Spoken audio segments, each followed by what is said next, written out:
Hello. In this video, we are going to begin writing linear functions. And this particular video is going to focus on using point-slope form. In the next video, I will show you a different method using slope-intercept form.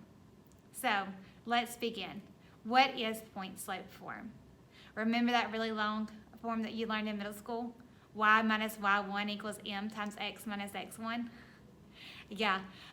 Every time in class, we'll say, yeah, that equation. That one. Yes.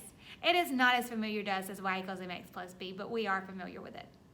In this form, we have three pieces of information that we will need to plug in. We will need to plug in our y1, our m, and our x1. We will never, ever, ever touch our plane x and our plane y. Never, ever. x1 and y1 will come from the ordered pair, and we know that m is our slope. Remember, our slope formula is y2 minus y1 all over x2 minus x1. We learned that in our Algebra 1 review part 2. So if you're not familiar with that, you need to go back and watch that video. So we're going to write the equation for the line containing the points -2, -2, and -6, 8. To begin, let's label our points.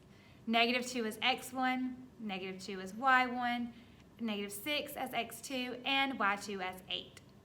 So, we do not have a slope, and we need a slope for our point-slope form, which is y minus y1 equals m, so we must have a slope. We have y1 and x1, but we don't have m, so we need to find it. y1, m, and x1 are the three things we need. M, we need to do y2 minus y1, so 8 minus y1, which is -2. All over x2, which is -6, minus x1, which is -2. -8 minus a -2 is the same thing as saying 8 plus 2, which is 10, and -6 plus 2 is -4. 10 divided by -4 is -5/2. So, y minus y1, which is -2, equals m, which is -5/2, times x minus x1, which is -2.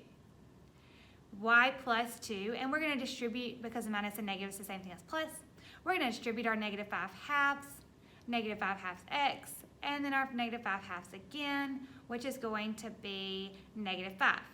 Because remember, minus and -2 is the same thing as plus 2, and then we're multiplying it by a negative, and that's a negative. I know that got a little confusing there, but that is the thing. So we're going to subtract 2 from both sides, and that is when that line was supposed to appear on the screen. And so y equals -5/2 x minus 7. So now we have written this equation for the line containing the 2 points, -2, 2, and -6, 8. In the next video, I'm going to show you how to achieve the same thing, writing the equation for a line, but instead of doing point-slope form as our method, we are going to use slope-intercept form. So make sure you tune into the next video so you can determine which method suits you best.